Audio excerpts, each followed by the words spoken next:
देखिए, ये लोग सत्ता में रहे, तब हमारे लोग सताए जाते थे। इनको था कि इनके सहयोग से केंद्र की सरकार चल रही थी 10 साल, तो ये चाहते तो गणना करा सकते थे, लेकिन उस समय हम लोग गणना के लिए मांग कर रहे थे तो समाजवादी पार्टी गोली चलवा के हम लोग की आवाज दबाई, जेल भिजवाई, भाई मारा गया थे। मैं पहला व्यक्ति हूँ जो गणना की आवाज उठाने के इस तरीके का है। तो इनको तो समाजवादी पार्टी को इसमें बोलने का क्योंकि 30 साल तक रहे कभी याद नहीं आया, बल्कि इनके सहयोग से देश की सरकार चली। मोदी को धन्यवाद दे कि जनगणना कांग्रेस ने 51 में बंद किया था। जब कांग्रेस जनगणना बंद किया था तो उसे स्टार्ट मोदी ने किया है। तो जिसको जनगणना कराना होगा वो मोदी के साथ आएगा, रोकवाना होगा तो देख लो आज के दिन में कांग्रेस रोकवाने वाली, खाली ये लोग प्रोपेगेंडा रखते हैं। ये लोग इस तरीके का भ्रम फैलाते हैं कि गणना में लोग भ्रमित हो जाए और सही जगह साथ सुन। ऐसा नहीं है, टेक्नोलॉजी से भ्रष्टाचार होता है और टेक्नोलॉजी से ही भ्रष्टाचार रुका। डीबीटी के माध्यम से किसान के खाते में पैसा, हमारे मछुआरों के खाते में पैसा। नहीं तो बिचौलिए हैं, कांग्रेस के प्रधानमंत्री हुआ करते थे राजीव गांधी, कहते थे हम 100 रुपये भेजते 15 पहुंचता 50 ही खा जाते हैं। तो अब तो मोदी सीधे भेजते हैं 100 रुपये बिल्कुल होता, ऐसे थोड़ी है। तो आज के दिन में आप देख सकते हैं कि टेक्नोलॉजी सही मायने में काम कर रहा और इसमें आरोपी माननीय प्रधानमंत्री, माननीय जो मत्स्य विभाग के द्वारा संचालित परियोजनाएं हैं जो भारत सरकार से हैं, कि जो 67 साल में जो पिछली सरकारें हैं केवल 3,000 करोड़ रुपया देश को दिया था। माननीय मोदी जी ने 6.5 साल में 41,500 करोड़ दिया था। इन मत्स्य क्षेत्र में काम करने वाले या मछुआ समुदाय को दिया, जिसमें महिलाओं को 60%, पुरुषों को 40% है। ऐसी सब्सिडीज है। पहले था कि केवल पोखरे रहेंगे, जमीन रहेगा तो मत्स्य पालन होगा, लेकिन आधुनिकीकरण में दरवाजे पर भी हम स्टील का टैंक बनाकर टारपलिन डालकर एयरटेल लगाकर ये है। उनके फ्री का बीमा है। एनएफडी भी एक नेशनल फिशरी जो डिजिटल प्लेटफॉर्म में रजिस्ट्रेशन हो रहा है, जिसके माध्यम से हम उनको संचालित करेंगे, उनको ज्ञान देंगे, प्रशिक्षण करेंगे, उनको फिर हम एनएफडी नेशनल फिशरी डेवलपमेंट बोर्ड से सीधे कनेक्ट कर रहे हैं कि वो लोन चाहते हैं वहाँ भी मिलेगा। मतलब रोजगार कैसे होगा, वन विंडो सिस्टम बनाया जा रहा है। इनके फ्री का बीमा है, इसके लिए मछुआ दुर्घटना, सामूहिक मछुआ दुर्घटना बीमा का हो रहा है। दूसरा, इनके लिए प्रधानमंत्री ने किसान क्रेडिट कार्ड है।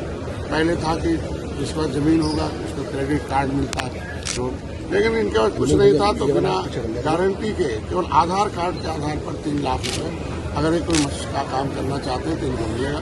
साल भर के अंदर पैसा वापस करते हैं तो 3% मोदी जी की तरफ से आएगा, 4% दे देंगे। ये किसान क्रेडिट कार्ड है सीधे।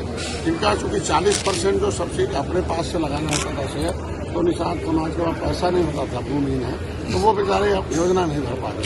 अब उनके लिए 40% देने के लिए आराम से किसान के लिए माननीय मुख्यमंत्री को धन्यवाद दूंगा कि इस मत्स्य विभाग अपने मुख्यमंत्री संपदा योजना के माध्यम से जो पट्टे धारक हैं वो 5 एकड़ पर 3,20,000 रुपये उसी के रेशियो से पहली बार है कि इनके लिए महिलाओं के लिए जनरेटर है। इनके लिए मछुआ कल्याण कोष की स्थापना की गई। निषाद राज बोट योजना मछुआ कल्याण कोष में इनके बच्चों को शिक्षा के लिए है। इंटर में 20,000 में 30,000 रुपये पर 50,000 देने के लिए 2 लाख से कम आया होगा। इनके बच्चियों की शादी है, जिनके पास 2 लाख से कम आया है तो क्या होने जाओ। इनके इलाज की व्यवस्था करने का आयुष्मान भारत कार्ड नहीं है, तो निषाद जाकर जहाँ आयुष्मान भारत कार्ड का इलाज होता है वहाँ आराम से 7 दिन भर्ती हो जाए या 14 गंभीर बीमारी हो वो उसका इलाज करा सकता है। ऐसे में एक प्लेटफार्म पर इनको सब कुछ मिल जाए, इसीलिए मेला लगाया गया है। इस योजनाओं के माध्यम से इन्हें मंजिल से बुलाया गया है और पहली बार है कि 80% जो पोखरे हैं हम लोगों ने वापस कर दिया और हमारे यहाँ जो पोखरे में पैसा आता है वो उसी ग्राम सभा के विकास में खर्च होता है। जो नदी में पैसा आता है पहले माफिया और लोग होते थे, एक समिति बनाकर पूरे जिले का एक ही आदमी 2 आदमी ले लेते थे। अब उनके ग्राम सभा में 5 एकड़ का है, उसे न्याय पंचायत के लोग उसमें समिति बनाकर लेंगे, बाहर के आदमी को रोक दिया जाएगा। दूसरा, नदियों में पहले 100-100 किलोमीटर का माफिया होता था, अब उनको जो है हम 5 किलोमीटर बड़ी नदियों में, छोटी नदियों में समिति बनाए। वो जो पैसा नदी का आएगा वो भी 25% उसी ग्राम सभा में, 25% जिला पंचायत में, 50% जिला में पंचायत। हम इन मछुआरों से विकास करा रहे हैं और वो सरकार कोई पैसा नहीं देते, क्यों निवाली बनाती है। तो ऐसे में इनको मिले।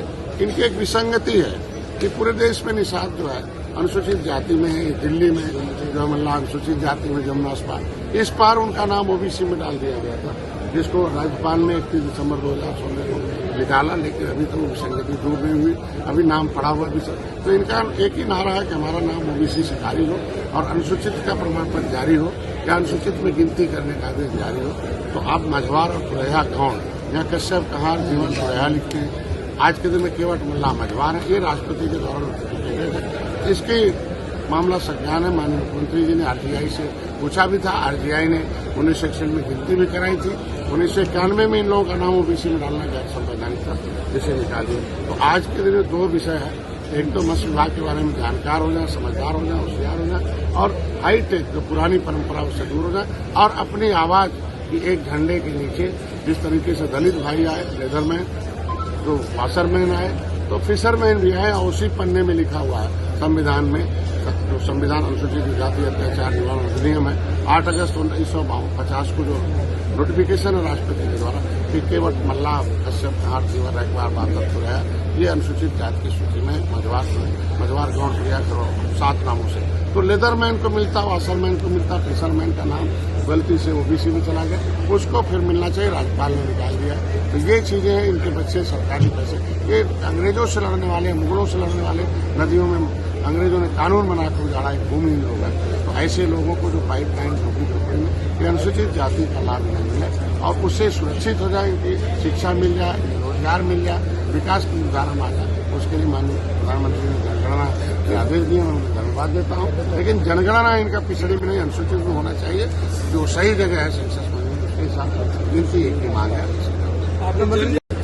तब पसमानदा मुसलमान गाते हैं, आजम खां बेचारे जेल में बंद हैं, तो जो 19% मुसलमानों को वोट डलवाते रहे, वो बेचारे जेल में बंद हैं, उनकी पैरवी नहीं याद आई। आज जब मुसलमान दूर होने लगा, अब कांग्रेस की तरफ, बसपा की तरफ, भाजपा की तरफ, कहा भैया आप तो 30 साल से तो मैं डूमिंग था, इनका बदल दबा रहा था, इनको हीरो बना रहा था, लेकिन बदले में हीरो तो जब सामाजिक न्याय समिति का रिपोर्ट आई तो पता चला कि 27% आरक्षण में तो खाली एक ही मिल्कमैन कब्जा है, बाकी लोग कहाँ गए भाई? ये सामाजिक अन्याय करने वाली पार्टियां हैं। सामाजिक न्याय होता तो सभी जाति, सभी पिछड़ी जातियों को लाभ मिलता। हम निषादों को बाकायदा परिभाषित करना था कि केवट मल्ला जो है मझवार है, कश्यप, कहार, जीवर, तुरैया है, इतने परिभाषित करना था, जिस तरीके से चमार भाई परिभाषित है, धोबी भाई, लेकिन परिभाषित न करके शामिल करने का गुमराह किया और इस तरीके से कह सकते हैं हमारे पिछड़ी में नाम डाल के बर्बाद किया गया। फिर हम आंदोलन किए तो 31 दिसंबर 2016 को नाम निकाला गया। इसके मतलब हमारे साथ अन्याय हुआ ना। अभी आज के दिन में असली में अगर चाहते हैं शोषित वंचित हैं तो आवाज निकलनी चाहिए माननीय समाजवादी पार्टी के अध्यक्ष को कि निषाद का अनुसूचित में गिनती हो या पिछड़ी से नाम खा। इसका मतलब है सत्ता का सुख।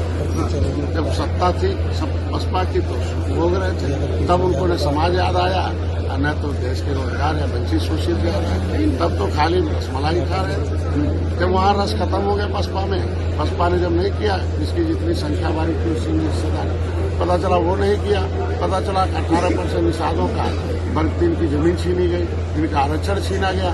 ये लोग चुप थे। 18% निषाद जब हाथी दबाते थे, हाथी हाकिम पैदा होते थे, हीरो होते थे, और निषादों ने हाथी छूना बंद कर दिया, तो वहाँ रस निकल गया, तो भाग के बाद भाजपा में आ गए। भाजपा से जब इनको लगा कि नहीं यहाँ भी रस नहीं है, तो वहाँ से सपा में चले गए। तो इस तरीके से जो ये जो है मलाई खाने वाले लोग हैं, इससे समाज से कोई मतलब नहीं। तो जनता जनार्दन होती, जज होती, उन्होंने ऑटोमेटिकली इन लोगों से कह दिया कि हम वोट नहीं देने वाले हैं, आपकी आवाज कोई, आप खाली बयानबाजी वाले नेता हैं, बल्कि बयान करता है हमारे। निषाद जी, जो पूर्व सांसद हैं समाजवादी पार्टी के एसटी हसन, जो इजराइल और ईरान का जो युद्ध चल रहा है उस पर उन्होंने ये कहा है कि हम लोग खुलकर ईरान का समर्थन करते हैं, इजराइल को जीने का कोई हक नहीं है, जुल्म ढा रहा है, उसका नामो निशान अक्षर से मिट जाना चाहिए। क्या कहना चाहेंगे आप? ये लोग विदेशी ताकतों के प्रवक्ता हैं, इसीलिए जनता इन लोगों को दूर कर रही है। इन लोगों को प्रवक्ता नियुक्त हो जाना चाहिए, पाकिस्तान का, ईरान का, ठीक है ना। इन्हीं लोगों की वजह से पाकिस्तान ऐसे ही सोच वालों से अलग हुआ था कि आओ पाकिस्तान है, शुद्ध स्थान है, अलग हो जाओ, हीरो बन जाओगे।